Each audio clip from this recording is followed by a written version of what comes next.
മണ്ണാർക്കാടും പരിസര പ്രദേശങ്ങളിലും വെള്ളിയാഴ്ച വൈകിട്ടുണ്ടായ ശക്തമായ കാറ്റിലും മഴയിലും നാശനഷ്ടങ്ങൾ. തോരാപുരത്ത് കോളനിയിൽ റെയിൻബോ നാസറിന്റെ വീടിന്റെ മേൽക്കൂര തകർന്നു. ആർക്കും പരിക്കേൽക്കാത്തത് വലിയ ആശ്വാസമായി. നിരവധി സ്ഥലങ്ങളിൽ വൈദ്യുതി ലൈനുകളും മറ്റും മരം വീണതിനെ തുടർന്ന് വൈദ്യുതി വിതരണം തടസ്സപ്പെട്ടിരുന്നു. വൈദ്യുതി വിതരണം പുനഃസ്ഥാപിക്കാനുള്ള ശ്രമം നടന്നുകൊണ്ടിരിക്കുകയാണ്.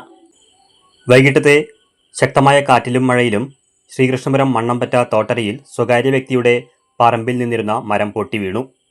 ഇതേ തുടർന്ന് ശ്രീകൃഷ്ണപുരം കടമ്പഴിപ്പുറം റോഡിലൂടെയുള്ള വലിയ വാഹനങ്ങളുടെ ഗതാഗതം തടസ്സപ്പെട്ടു. വൈദ്യുതി പോസ്റ്റുകളുടെ മുകളിലൂടെ മരം വീണതിനാൽ വൈദ്യുതി തടസ്സവും നേരിട്ടു. പിന്നീട് അധികൃതർ എത്തി ഇവ നീക്കം ചെയ്തു.